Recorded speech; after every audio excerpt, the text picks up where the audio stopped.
Bueno, siguiendo los consejos de la universidad en razón al virus de la coronavirus, vamos a esta clase virtual. Y siguiendo con el tema que venimos viendo de la demanda, ahora continuamos con la respuesta de la demanda laboral.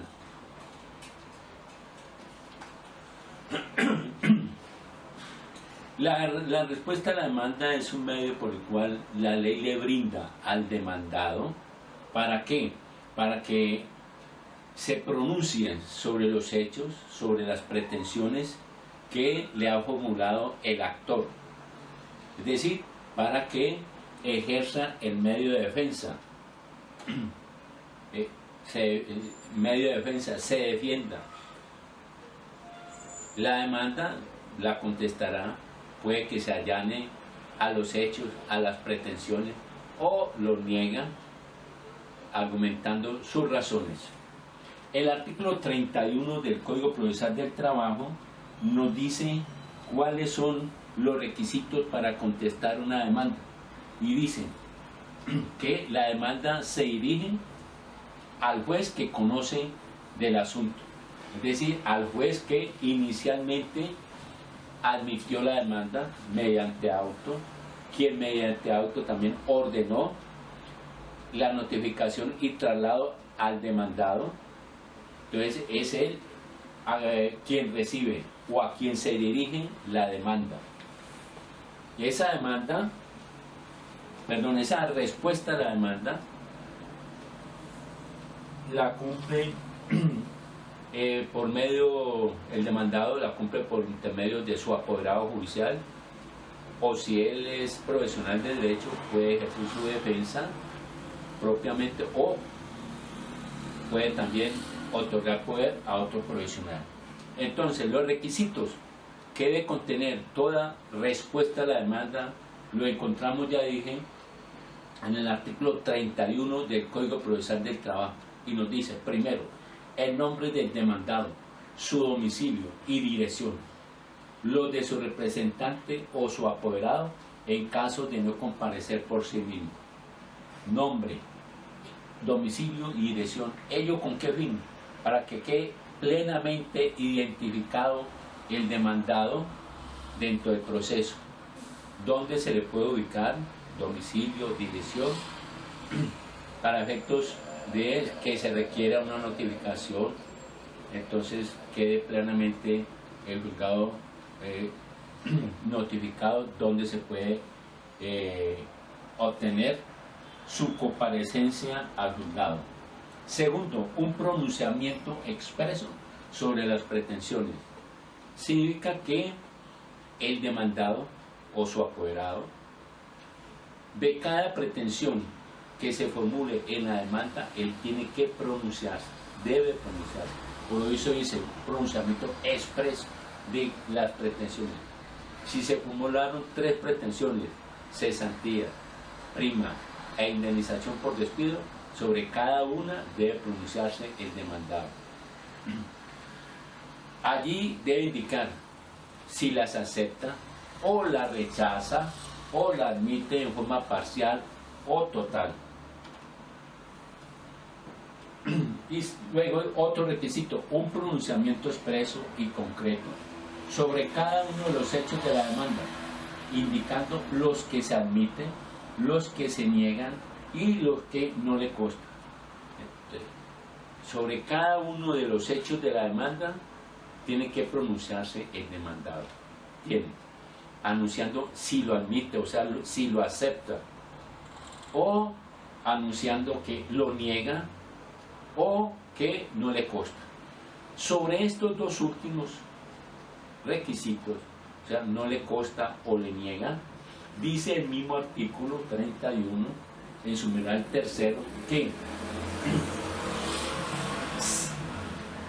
si no se enuncia del por qué no le consta, del por qué lo niega, si no lo hace, entonces se tendrá como probado el respectivo hecho o hecho. Supongamos un ejemplo: si yo en la demanda afirmé que el horario de trabajo era de 7:30 a 1 de la tarde. Y usted como demandado dijo, no, no es cierto. Y guarda silencio. Entonces se tiene por ese motivo como cierto lo que yo dije. Entonces, si usted en la demanda dice no es cierto o no me consta, tiene que explicar el por qué o el por qué no le consta. Bueno.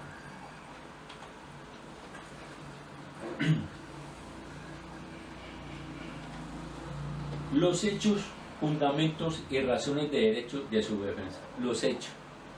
Él va a anunciar unos hechos a que hace referencia la controversia, los va a fundamentar, los va a fundamentar, o sea, va a anunciar las razones de derecho en forma breve.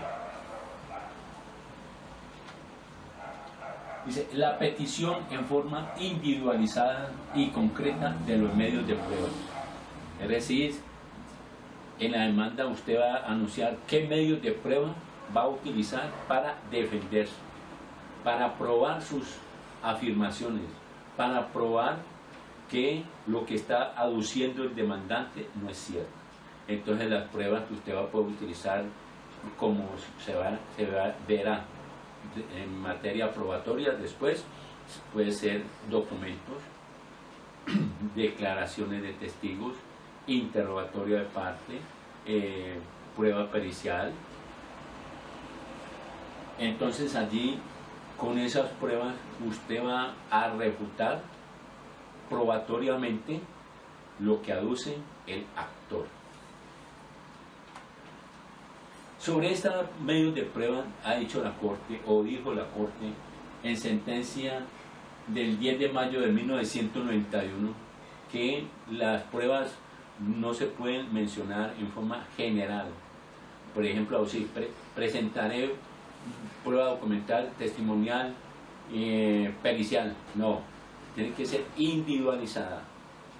O como dice la Corte, la genérica referencia a unos indeterminados documentos de pago no satisface las exigencias del artículo 31 del Código Procesal del Trabajo, norma que al disponer que la contestación de la demanda debe de contener una relación de los medios de prueba que pretende hacer valer, está imponiendo al demandado la obligación de indicar desde entonces tanto al juez como al demandante en forma concreta y no en abstracto las pruebas que utilizará en su defensa.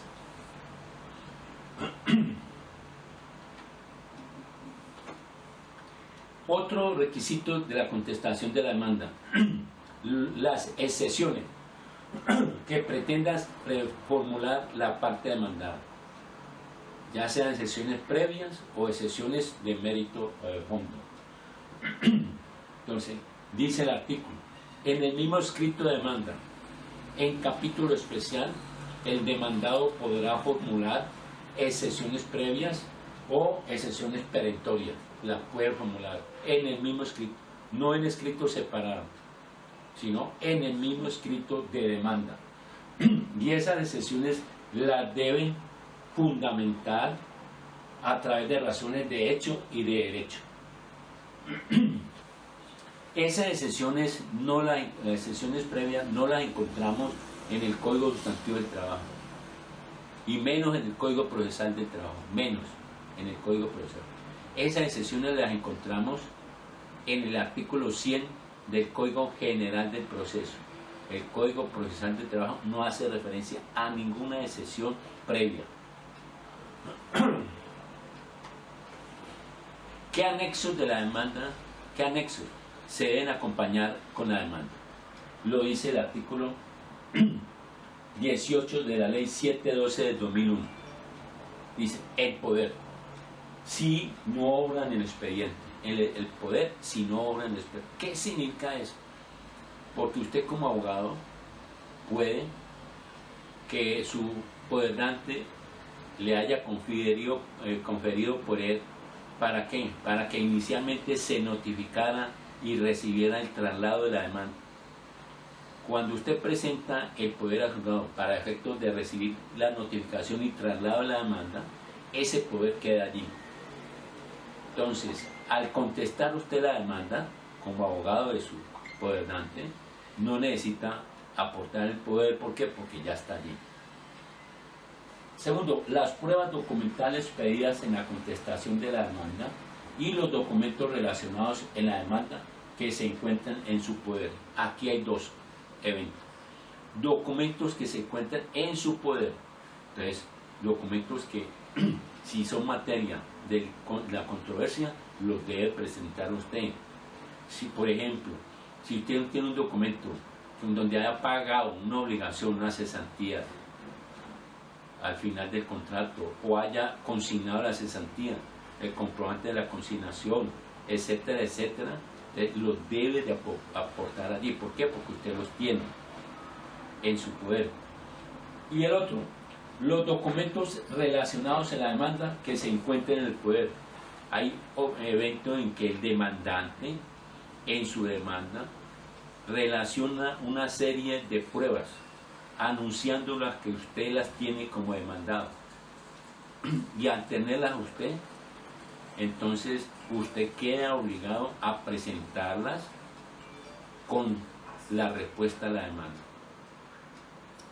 Tercero, las pruebas anticipadas que se encuentren en su poder. Pruebas que tenga usted, que haya tenido durante la vigencia del contrato de trabajo y las tiene guardadas y que le sirvan para demostrar algún hecho pretendido o pretensión pretendido por el actor, la puede aducir. La prueba de su existencia y representación legal, si es una persona jurídica de derecho privado. Recuerde que nosotros vimos con la demanda, se debe presentar esta prueba. ¿Cuándo? Cuando usted vaya a demandar a una persona de derecho privado, una persona jurídica de derecho privado, una empresa, Coca-Cola S.A., Coca-Cola Limitada, lo que sea, entonces usted debe, acuérdese, obtener la certificación de existencia y representación de esa empresa ante la Cámara de Comercio. Igualmente, cuando la persona jurídica, Coca-Cola, la 14, etcétera, etcétera, contesten la demanda, deben también de aportar la certificación de la existencia y representación, que ¿dónde lo tiene? En la Cámara de Comercio. ¿Por qué la deben de presentar? Porque puede suceder que en el transcurso de la notificación de la demanda y traslado a la respuesta a la demanda se haya cambiado al representante legal, entonces va a anunciarse en el certificado el nuevo representante y el juzgado va a conocer que hubo cambio de representante legal.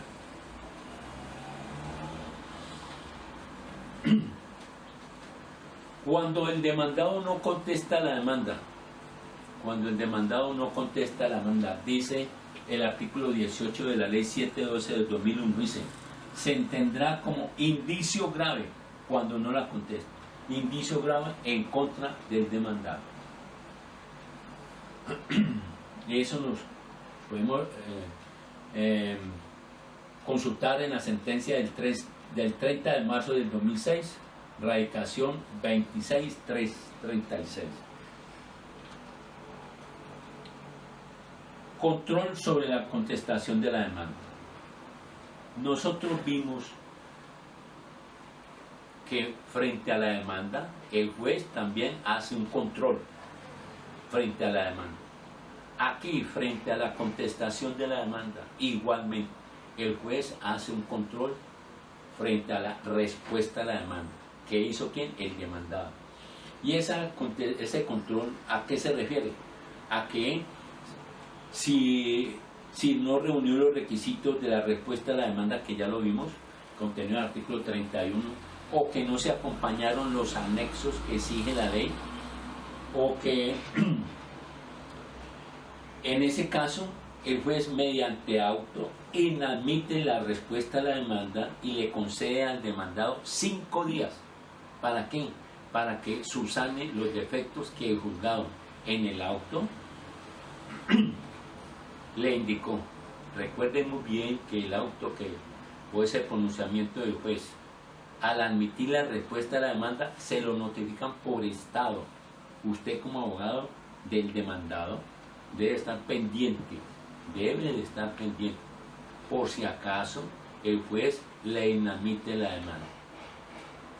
En ese caso, usted tiene los 5 días para subsanar los defectos que le adujo el juez, y si no lo hace, le rechazan la demanda, se la rechazan, y entonces la consecuencia es que se toma como un indicio grave. ¿Por qué? Porque no contestó la demanda. Y va a decir, sí, yo la contesté, pero ¿qué pasó?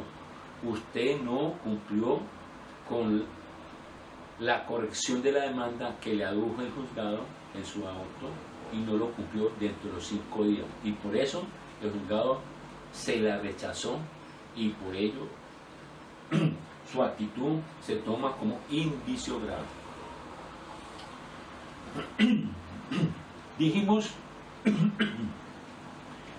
que en la respuesta a la demanda el demandado puede proponer o formular excepciones previas o perentorias. Las excepciones previas o dilatorias, que también se llaman, nos dicen que tienen como finalidad suspender o mejorar el procedimiento por existir verdaderos impedimentos procesales que obstaculizan o obstruyen el normal trámite del juicio correspondiente. A través de ellas se objeta la válida integración de la relación jurídica procesal, y por ende no ataca en el fondo de la cuestión debatida o lo sustancial de la pretensión. Entonces atacan es el procedimiento, las excepciones previas. Las excepciones previas, ya dijimos, el Código Procesal de Trabajo no consagra. El artículo 31 solo hace referencia a que las excepciones previas deben estar sustentadas, fundamentadas, que se deben presentar en el mismo escrito de demanda, que se deben de presentar en el mismo escrito de demanda, de respuesta a la demanda. En capítulo especial, donde usted en forma discriminada va a hacer excepciones, entonces va a anunciar qué excepciones previas va a presentar, y luego excepciones de fondo o perentorias, qué excepciones de fondo va a presentar. De eso nos habla la sentencia del 18 de septiembre del 2012, radicación 40404. Y ya habíamos mencionado que las excepciones previas no las consagra el Código de Trabajo. Debemos de remitirnos al Código General del Proceso en su artículo 100, que se aplica al proceso laboral conforme al artículo 145 del Código Procesal del Trabajo, que ya lo vimos nosotros, la aplicación analógica o de las normas del Código General del Proceso al proceso laboral. Entonces, ahora vienen las otras excepciones. ¿Cuáles? Las excepciones de fondo o de mérito. Dice, ataca no el procedimiento, sino la reclamación propiamente, bien aduciendo que el derecho pretendido no tuvo vida jurídica, o que si la tuvo, adolece de algún vicio que le impide anteponerlo ante los demás, o que hechos posteriores a su nacimiento impiden su ejercicio. Por ejemplo, entre las excepciones de fondo encontramos inexistencia de la relación laboral, la carencia del derecho, pago, prescripción, cosa juzgada, novación, transacción, petición antes de tiempo, etc. El Código Procesal del Trabajo, allí encontramos las excepciones mixtas. Esas excepciones mixtas fueron consagradas mediante la Ley 1149 del 2010.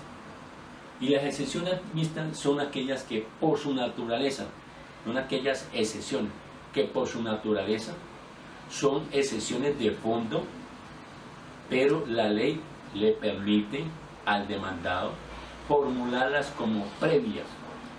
En materia laboral, procesal laboral, ya dijimos la ley 1149 del 2010, que modificó el artículo 19 de la ley 712 del 2001, consagró dos excepciones mixtas, la de prescripción y cosa juzgada. Dice el artículo expresamente, dice, podrá proponerse como previa la excepción de prescripción cuando no haya discusión sobre la fecha de exigibilidad de la pretensión o de su interrupción o de su suspensión, y decidir sobre la excepción de cosa juzgada. Entonces, encontramos dos excepciones mixtas: prescripción, cosa juzgada. Para la excepción de prescripción, para formularla como previa, se exige que, el mismo artículo lo dice, que no haya discusión sobre la fecha de exigibilidad de la pretensión, o de su interrupción, o de su suspensión. Saben ustedes que, en términos generales, la prescripción en materia laboral son 3 años. 3 años. Si usted la demanda adujo que el contrato terminó en el 2010, un ejemplo, o más cercano, en el 2014, primero de junio del 2014 o 30 de mayo del 2014, y usted presenta la demanda el 20 de marzo del 2020, y el demandado en la respuesta a la demanda adujo, es cierto que el contrato inició, que el contrato terminó el 30 de mayo del 2010, es cierto, entonces allí no hay discusión, porque usted afirmó y el otro aceptó. Distinto si la discusión hubiera sido, por ejemplo, que usted hubiera dicho que el contrato terminó en el 2017 y el demandado adujo otra fecha diferente. Entonces allí el demandado no puede formular la excepción de prescripción como previa. ¿Por qué? Porque va a haber la discusión de las dos fechas, la que usted adujo en la demanda y la que adujo el demandado en la respuesta. Ahora, interrupción o suspensión. Ustedes saben muy bien que la prescripción se puede interrumpir. ¿Cómo se interrumpe? Con un escrito que presenta el trabajador al empleador, aduciéndole que le reconozca, le pague sus derechos laborales. Y eso siempre se hace antes de que cumpla el término de prescripción. Antes de que venza los 3 años. Y dice la ley, y ustedes lo vieron en el laboral individual, que presentada la interrupción de la prescripción, el término se vuelve a contabilizar. Entonces, si existe claridad cuando se presentó la interrupción, no va a haber ningún inconveniente, puede que sus derechos sean reconocidos. Pero si el demandado va a alegar que no hubo interrupción o que la interrupción se produjo después de que ya haya expirado los 3 años, entonces posiblemente le va a prosperar a él como excepción previa la prescripción. Bueno, agrega la norma que cuando se formula la excepción previa, cualquiera que sea, el demandante, si el demandante tuviera que contraprobar, deberá presentar las pruebas en el acto y el juez resolverá allí mismo. ¿Qué significa eso? Que al formularse la excepción previa en la respuesta a la demanda, cuando el juez va a resolverla, le va a dar traslado al demandante para que se pronuncie sobre la excepción. Y si tiene que contraprobar, lo tiene que hacer allí. No puede pedir que se haga en otra oportunidad, ¿no? Allí en la misma audiencia. Si usted se pronuncia y prueba en forma contraria a lo que está diciendo el demandado, el juez se va a pronunciar aceptando su argumento o negando.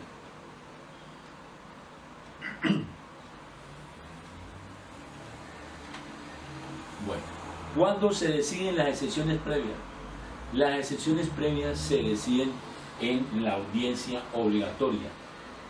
¿Y cuál es la audiencia obligatoria? La que es de conciliación, resolución de excepciones previas, saneamiento, fijación de litigio, decreto de prueba. Entonces, ¿cuándo resuelve el juez las excepciones previas? Después de cumplir la etapa de conciliación. Ya vimos, conciliación, y enseguida sigue la etapa de resolución de excepciones previas. Allí el juez es donde, lo que dije ahora ratico, le da oportunidad al demandante para que se pronuncie sobre las excepciones formuladas por el demandado. Se entiende que el demandado conoce qué excepción, se entiende que el demandante conoce qué excepciones presentó o formuló el demandado. ¿Por qué? Porque la audiencia obligatoria se cumple con posterioridad a la respuesta a la demanda, y usted como abogado tiene que estar pendiente cuál fue la respuesta a la demanda y mirar si presentaron excepciones previas. ¿Para qué? Para que sean respondidas y acreditarse en lo posible en la audiencia obligatoria. Esto cuando se trata de un proceso de primera instancia. Si se trata de un proceso especial, de aquellos donde no existe, solamente existe una sola audiencia, o en el proceso de única instancia, donde existe también una sola audiencia, entonces, cumplida la respuesta a la demanda en forma verbal, el juez, cumplida la respuesta a la demanda en forma verbal, y si formularon excepciones previas, terminada la respuesta, el juez entra a la etapa de resolución de excepciones previas. Y usted como demandante se debe pronunciar, le dan oportunidad para que se pronuncie sobre esas excepciones y, si es del caso, contraprobar. Una vez efectuado su pronunciamiento, el juez igualmente resolverá las excepciones previas formuladas allí en esa audiencia.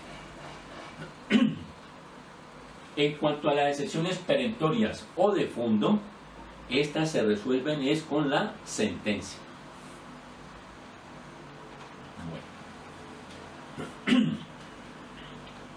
Bueno, ya vimos entonces la respuesta a la demanda. Vamos a ver entonces ahora para el caso del Ministerio Público, Procuraduría General de la Nación. El Código General del Proceso nos dice en qué casos interviene el Ministerio Público en los procesos.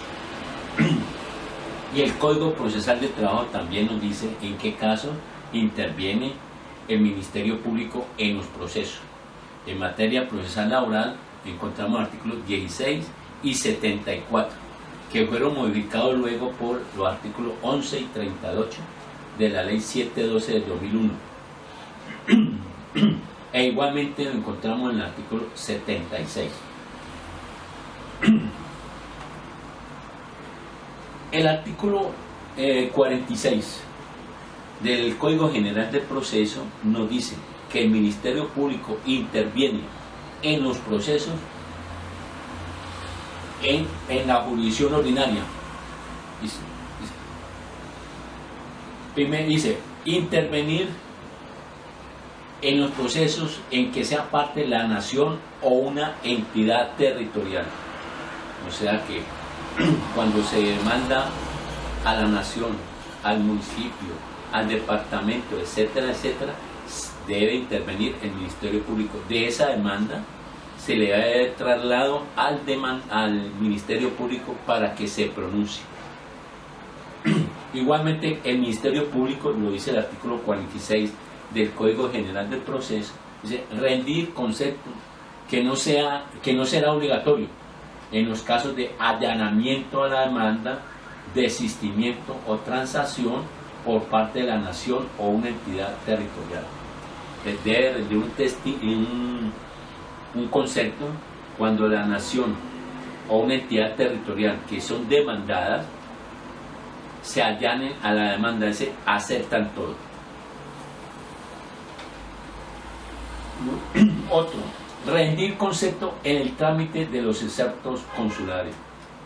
Cuando se va a enviar un exhorto a un país extranjero, a una nación, etcétera, etcétera, ellos deben de rendir el Ministerio Público concepto.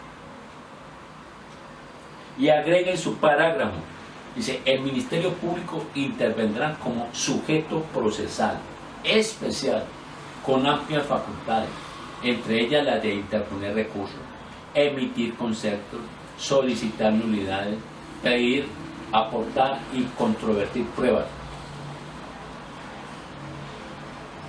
Y agrega, cuando se trate del cumplimiento de una función específica del Ministerio Público, este podrá solicitar la práctica de medidas cautelares.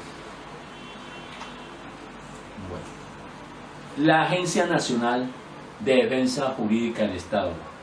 Ya habíamos mencionado este tema de la agencia en clase anterior.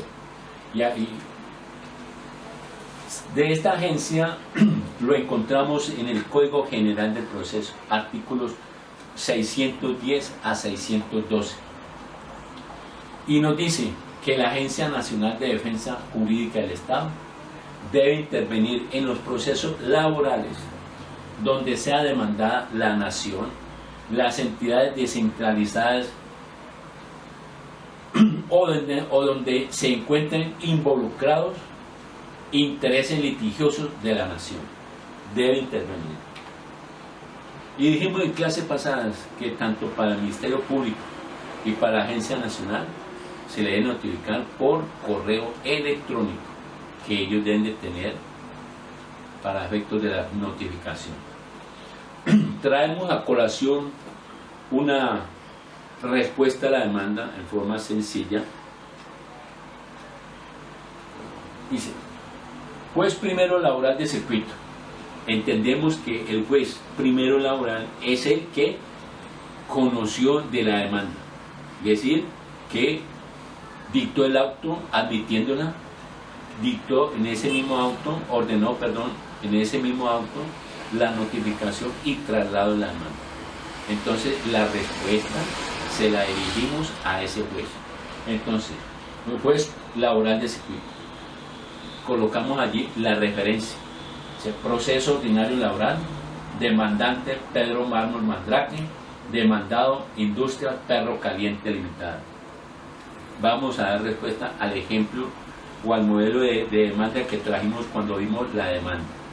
Dice, Textil Quieto Toledo, abogado titulado e inscrito con tarjeta provisional número 15589 del Consejo Superior de la Judicatura, actuando en mi calidad de apoderado judicial de la sociedad demandada en el proceso de la referencia, conforme al poder que me ha sido otorgado por medio del presente escrito, me permito descorrer el traslado al nivel de introducción procesal, lo cual hago en los siguientes términos.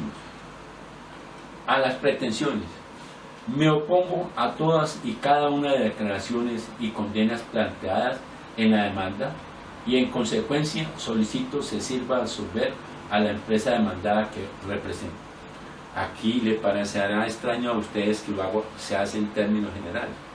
Y lo traigo ¿por qué? Porque cuando en una respuesta a la demanda se va a negar todo, se niega todo, desde la existencia del contrato y por ende las reclamaciones o pretensiones que están formulando se puede hacer así en este término. A los hechos, no es cierto, y explico. El demandante en ningún momento estuvo vinculado mediante un contrato de trabajo para la sociedad demandada, pues si bien es cierto que prestó su servicio en las fechas que allí se indican, ello se hizo en virtud a un contrato de carácter civil o comercial no subordinado y mediante el pago de honorario. Entonces aquí está negando el hecho y tiene que decir el por qué lo niega, aducir el por qué. Segundo, es cierto. Allá en la demanda hace referencia a la fecha de iniciación y terminación. Aquí dice que es cierto esa fecha. Tercero, no me consta y explico. El actor, por no estar bajo la continuada subordinación y dependencia de la empresa, no tenía que cumplir jornada de trabajo y en consecuencia desconozco si laborara en el horario indicado. Cuarto, es cierto y aclaro, la remuneración cancelada al actor en las cuantías allí indicadas no eran a título de salario, sino como honorarios profesionales. Entonces, él acepta que pagó unos dineros, pero no como salario, sino como honorarios profesionales. Quinto, no es cierto y explico. Al no existir contrato de trabajo, mal pudo haberse dado por terminado unilateralmente el mismo. Entonces, niega el demandado que lo despidió. Entonces, si no hubo contrato de trabajo, no puede existir despido injusto. Otro hecho, no me consta y explico. Las mismas razones dadas al contestar el hecho tercero sirven para justificar este hecho. Y el hecho tercero hace alusión a la existencia del contrato de trabajo, a la subordinación y dependencia y a la jornada, que al no existir contrato de trabajo, por consiguiente no estaba subordinado. 7. Es cierto, por no obtener vinculación laboral con el demandante, la sociedad demandada no estaba obligada a afiliarlo al régimen de la seguridad social. En la demanda se dijo que no estuvo afiliado a salud, a pensión ni a riesgos laborales. Y aquí es cierto, porque si no tenía contrato de trabajo, entonces no era obligación del empleador afiliarlo a la seguridad social. Acuerden ustedes que en los contratos distintos al laboral, el trabajador está obligado a pagarse su propia seguridad social. 8. Es cierto, ninguna obligación tenía la demandada de cancelar el auxilio de cesantía por la inexistencia de la relación laboral. Es cierto, si no hay contrato de trabajo, por ende no hay ningún derecho laboral, máxime de las cesantías que se deben pagar a la terminación del contrato y en vigencia del contrato consignadas en un fondo. Entonces, si no había contrato de trabajo, no había obligación. 9. Es cierto, por las mismas razones anteriormente, pues allí se dice que no le pagaron las acreencias laborales y aquí dice, no le han pagado. ¿Por qué no le han pagado? Porque no había contrato de trabajo. Razones y fundamentos de la defensa. El aquí demandante en ningún momento estuvo vinculado con la sociedad demandada mediante un contrato de trabajo, pues si bien es cierto que prestó los servicios para ella, los mismos se materializaron en virtud de un contrato de carácter civil como contratista independiente, con la correspondiente autonomía técnica, administrativa y financiera, regulada por el artículo 2063 y siguientes del Código Civil. Precisamente ese acuerdo de voluntades libre y espontáneo de las partes quedó consignada en el documento suscrito por ellas debidamente autenticado, cual deja en evidencia la temeraria acción que aquí se impete. prueba. Entonces solicita medios de prueba en la cual él va a respaldar sus afirmaciones contenidas en las respuestas de la demanda. Dice, interrogatorio de parte. El actor del presente proceso deberá resolver el cuestionario que en forma verbal o escrita le haré en la audiencia que el juzgado señale para el efecto. Testimonial. Sírvase citar y hacer comparecer ante su despacho a los siguientes señores: Tesoro Cuevas López, Floremiro Tuétano García y Cadena Rosario Cuentagota, todos residentes en esta municipalidad de Palmira y pueden ser citados da la dirección, quienes declararán sobre todos y cada uno de los hechos de la demanda y su contestación. Otra, documental, otra prueba. Le ruego tener como tales y asignarles el valor probatorio previsto por la ley: A. Contrato de trabajo de prestación de servicios suscritos por las partes. B. Los comprobantes de pago de honorarios durante toda la vigencia del contrato. Luego viene las excepciones que dice la ley que se deben proponer en el mismo escrito de respuesta a la demanda en capítulo especial. Entonces, tiene su capítulo, excepciones, con carácter de previa o dilatoria. Dice, falta de competencia. Por tratarse de un contrato de naturaleza civil y no laboral, la controversia que pueda asignarse en el incumplimiento del mismo debe ser dirimida por los jueces civiles y no del trabajo. Inaptitud de la demanda, otra excepción previa. El escrito de demanda no reúne los requisitos de que trata el artículo 12 de la ley 712 de 2001, ya que se han formulado pretensiones que resultan incompatibles. Eso en cuanto a las excepciones previas. Ahora, en cuanto a las excepciones de fondo o de mérito que se pueden formular en el mismo escrito de demanda. Dice, primero, inexistencia de la relación laboral, contractual laboral. Como se ha venido afirmando, el actor en ningún momento celebró con la sociedad demandada un contrato de trabajo, sino un contrato de naturaleza civil. Otra excepción, pago. El demandante se le cancelaron a plenitud todos sus derechos derivados de la relación contractual existente con la demandada. Tercero, otra excepción, prescripción. El transcurso del tiempo ha extinguido los presuntos derechos que pueda tener el demandante. Anexos, acompaño con el presente escrito el poder para actuar, los medios probatorios documentales que se anunciaron como prueba y el certificado de existencia y representación legal de la persona jurídica demandada. Notificaciones, las mismas que se enunciaron en el escrito de demanda. Las procesales las recibirá en su secretaría de despacho. Cordialmente, Textil Quieto Toledo, se identifica con su cédula y tarjeta profesional.